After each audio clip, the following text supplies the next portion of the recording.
కాపు ముద్రేసి రంగా గారి యొక్క నిష్కల్మషమైన లేదా జీవితం మీద కాపు ముద్ర వేశారు. ఎవరేశారు? అది జరిగిపోయిన చరిత్ర. అక్షర సత్యం గారు ఎవరేశారంటారు? కాపునాడులు చేసుకోమని ఎవరు చెప్పారు? ఎవరేశారంటారు? అది పెద్ద చరిత్ర అండి. ఆ రోజు ముద్రగాడ పద్మనాభం గారు అయితేనే, మిరియా వెంకట్రావు గారు అయితేనే, ఆకుల శివనాయుడు గారు అయితేనే, పిల్ల వెంకటేశ్వరరావు గారు అయితేనే, ఆ రోజున్న నాయకులందరూ కూడా రంగా గారికి కాపు ముద్ర వేసి రంగానాడిని కాపు ముద్రగా కాపు నాయకుడిగా చేసి కాపు సమస్య చిత్రీకరించారు. అది కాపుల సమస్య కాదు, తాడిత పీడిత బాధిత వర్గాలకి, అగ్రవర్ణాలకు చెందిన కొన్ని పార్టీలకి చెందిన పోరాటం అది. కానీ కాపులకి మిగిలినది అప్పుడున్న తెలుగుదేశం పార్టీకి పోరాటం కింద మార్చేశారు. రైట్. అది ఆ రోజు గత చరిత్ర.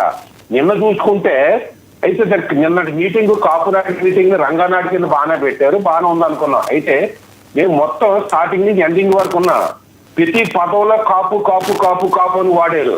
మధ్యలో మళ్ళీ రంగా గారు కాపుల కోసమే పోరాడలేదు, తాడిత పీడిత బాధిత వర్గాల కోసం పోరాడారు అన్నారు. మరి తాడిత పీడిత బాధిత వర్గాల కోసమే పోరాడితే కాపు కాపు కాపు అనే ముద్ర ఎందుకు అనే పదాలు ఎందుకు ఉచ్చరించారు ప్రతి ఒక్కలోనే? అంటే రంగా గారికి కాపులకి అంటగలిగేసి అంబేద్కర్ గారి దళిత నాయకుడు లాగా ముద్రేసేసేటప్పుడు ఒక రాజశేఖర రెడ్డి గారి విగ్రహ స్థాపన గారు ఎక్కడన్నా రాజశేఖర రెడ్డి నాయకుడు అని ఎక్కడన్నా అంటారా అండి? లేదా చంద్రబాబు నాయుడు గారి కానీ లేదా ఎన్టీ రామారావు గారి విగ్రహాలు ఏదైనా ఉన్నప్పుడు కమ్మనాయకుడు అంటారా?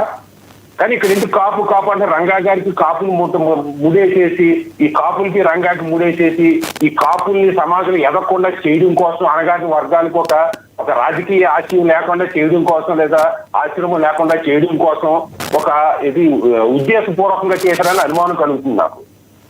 అంటే ఇక్కడ ఇంకొకటి, మీరు చెప్పిన దానిలో తెలివిగా ఉంటే, మరి నిజంగా మీరు చెప్పిన దానిలో ఉంటే ఎందుకు ఇలాంటి కాపునాడులు నిర్వర్తిస్తున్నారంటే, ఈ నిర్వర్తించే వాళ్ళు ఎవరన్నా కనుసనల్లో ఇలా నిర్వర్తిస్తున్నారని మీరు అంటారా?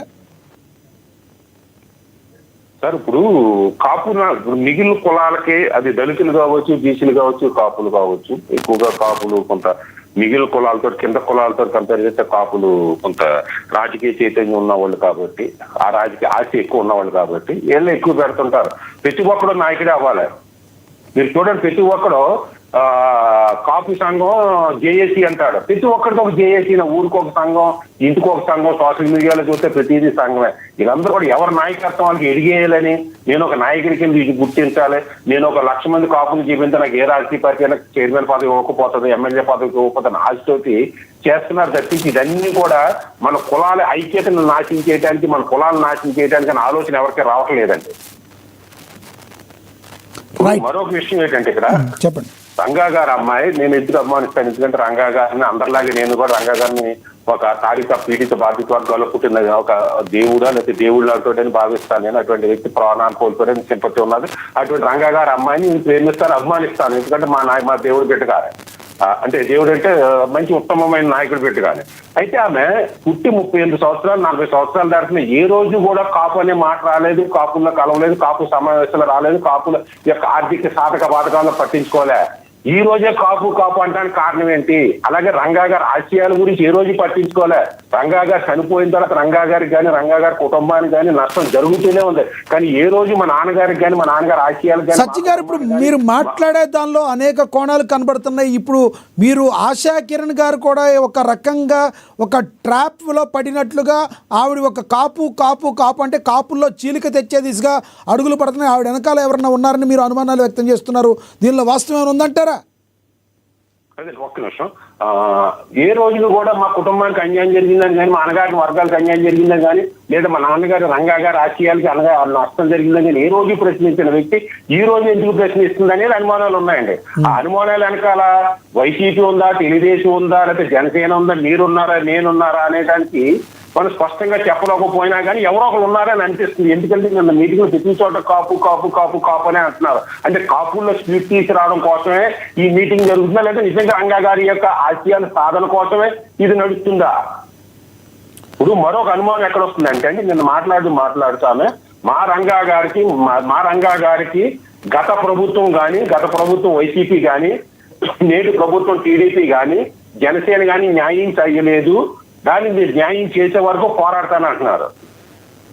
అంటే ఆమె అర్థం ఏంటి? గత ప్రభుత్వం వైసీపీ అంటే 2019 నుంచే రంగా గారికి అన్యాయం జరిగిందనే చెప్తున్నారు ఆమె. నేనంటాను, రంగా గారు చనిపోవడానికంటే ముందు అంటే 1989లో తెలుగుదేశం ప్రభుత్వం వచ్చిన కంటే ఎమ్మెల్యే నెగ్గిన కంటే ఇంకా అన్యాయం జరుగుతూనే ఉంది. ఆ ఆశయానికి అన్యాయం జరుగుతూనే ఉంది. కానీ నమ్ముకున్న తాడిత పీడిత బాధిత వర్గాల కన్నా అన్యాయం జరుగుతూనే ఉంది. ఆ రోజు నుంచి ఆ రంగా గారి సమాధుల మీద వచ్చిన కాంగ్రెస్ పార్టీ కానీ రెడ్డి సామాజిక వర్గం కానీ రంగా గారి ఆశయానికి అన్యాయం చేస్తూనే ఉన్నది, ఇంక్లూడింగ్ తెలుగుదేశంతో సహా. మరి ఏది ప్రశ్నించకుండా ఓన్లీ 2019 నుంచే ప్రశ్నిస్తున్నారంటే అంటే జనసేన పార్టీ వచ్చినప్పటి నుంచే మీకు రంగా గారికి అన్యాయం జరిగిందని గుర్తొచ్చిందా?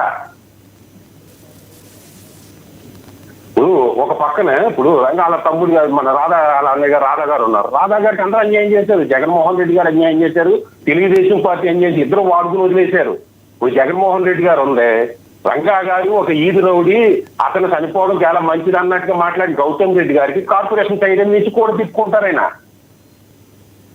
జగన్మోహన్ రెడ్డి గారు అధికారంలో ఉండగా ఏ రోజు కూడా రంగా గారి విగ్రహానికి దండ